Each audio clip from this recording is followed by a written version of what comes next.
We have with us Carl Martin, the son of the legendary U of M booster and Detroit numbers Kingpin Ed Martin, and this is his son. And Carl, how you doing, brother?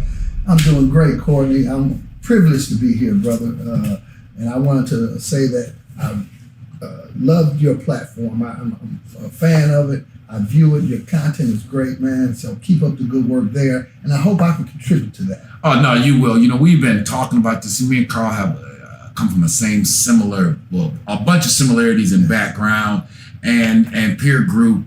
And also, you know, I'm so excited and happy. We've been talking about doing some collaboration work.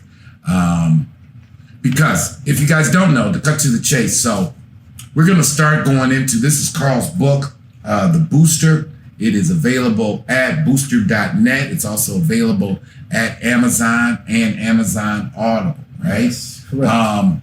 But we're going to go into what this is about. But as you see on the title of the book here, it is The Booster. How Ed Martin, that's Carl's dad, the Fab Five, and the ballers from the hood exposed the hypocrisy of a billion-dollar industry.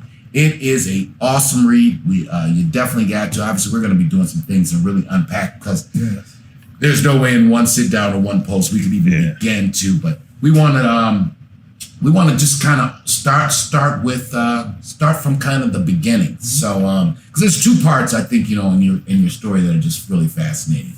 One, your father's numbers business that you end up getting involved with, and I know some of our audience may be young, and these are lottery tickets from the state of Michigan and lottery tickets from the state of Florida. There was a time when me playing 12-19 for $1 in hope of a 1 to 6 payoff was illegal. Yes. And people who did that service were called the numbers man. Yes. Is that correct? Yes, policy kings or whichever term, if you go back in history, it was the policy business. So there's different names for it, but it was all illegal then, like it is for someone as myself to run it now. It's just that it's so easy to do because the state is taking over in most places. Right. So in your guys' day, and surely in your dad's day, it's fair to say that the numbers man was pretty much sat in the hierarchy along with the preacher and the funeral parlor owner as the triple-headed kings of the urban community. Yes, right? Yes. And actually, some of the larger numbers men have built several of the churches that are in Detroit currently back in the day. So not only did they sit in their hierarchy, they performed with them in conjunction and on their level to assist their goals too. And I think if you even go back like to Negro League Baseball, a lot of the funding that allowed us to create our own sports leagues came from the policy or number kingpins, yes, right? It did. Well, when you generate cash, you generate money, those entrepreneurs tend to extend themselves to other areas that can generate more money. And so you go into other legitimate businesses, but you also serve your community. And that's what the example of the Negro Leagues have been for, that's in conjunction with the numbers, as well as churches. Those were needs of the community or desires of the community, and the money that numbers generated served those desires. Yeah, and obviously Hollywood has touched on a little bit of it. You've got the movie The Cotton Club that chronicled Bumpy Johnson. Hoodlum, again, the follow-up of that, which Madam Stephanie St. Clair. Madam Stephanie St. Clair, and again, Bumpy Johnson, who now is being chronicled by Forrest Whitaker in the epic series, The Godfather Problem. Right? Yes. And, so it's again, it ties in, and we're gonna obviously get opportunity in later in future interviews to really go into how your father, who was kind of a numerical genius. I mean, he had just a born inclination, right? Yes, he did, and he would actually, I call them mini performances at the plant, in which the crowd would gather around, probably because they're coming to the table to see what the actual number was, and someone would say, "Hey, Ed, do that thing," you know, and so several people would call out digits, 4-digit and 3-digit numbers at random, and as they called them out, Ed would actually calculate the total. When the last number was called out, he gave you the total right away. And there's someone there struggling, trying to catch up with him with the calculator, and they hit the total button and say, he did it again, he's right. But he could do that. I mean, Yeah. it was amazing. And kind of goes back to something I was just saying in one of my last posts about because of the way that our society, we so quickly attribute words like geniuses and gifted to other cultures and people. Yes. For whatever reason, we find it difficult to attribute those words, genius and gifted, to people who look like ourselves. But that is what it is. But I mean, it's just so much to unpack with you here, Carl. So to kind of, in synopsis, your father was able to build a very successful policy business, numbers business, right?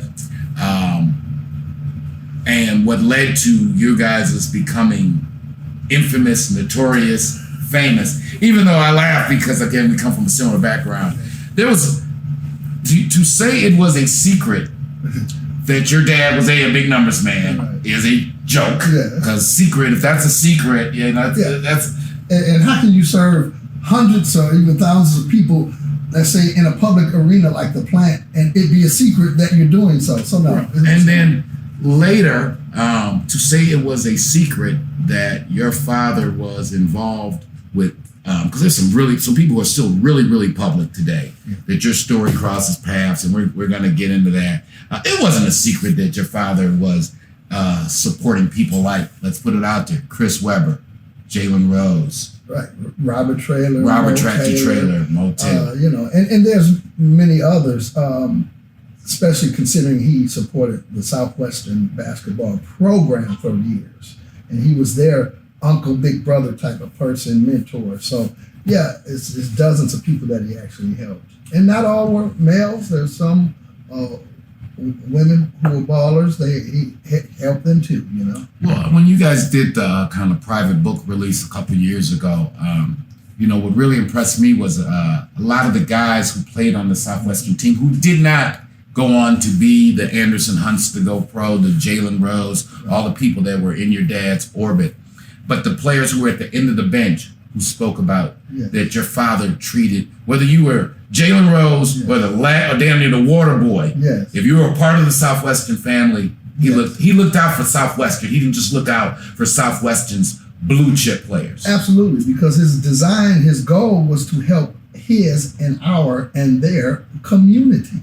So he was in the Southwestern community and assisted all. I mean, Johnny Johnson, a player at Southwestern in the day, says it best, that Southwestern was a home for Ed, but it also was a great place for them because he was there. So they held whatever he said and whatever he did tight to the vest. In other words, where people outside of that community did not have that type of loyalty, and they also did not have the it's kind of getting ahead, but the scrutiny that a great coach like Perry Watson put on them to make the whole system work.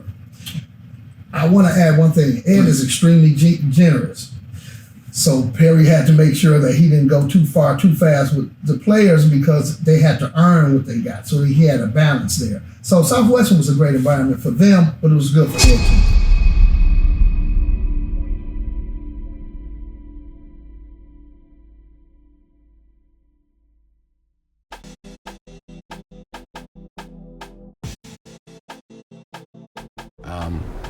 It was just time to really tell a great untold Detroit story because it kind of covers Detroit at its zenith. Very interesting story. We decided that we were going to make a movie. All right, Rich Rossi with you with Motown Mafia. I'm with Courtney. Lewis Stevens, Courtney Brown. Courtney Brown Jr. and Alan Al Prophet Bradley. And this is an entrepreneurial, inspirational story too, because again, I'm a real estate retail guy. That's what my skill set is.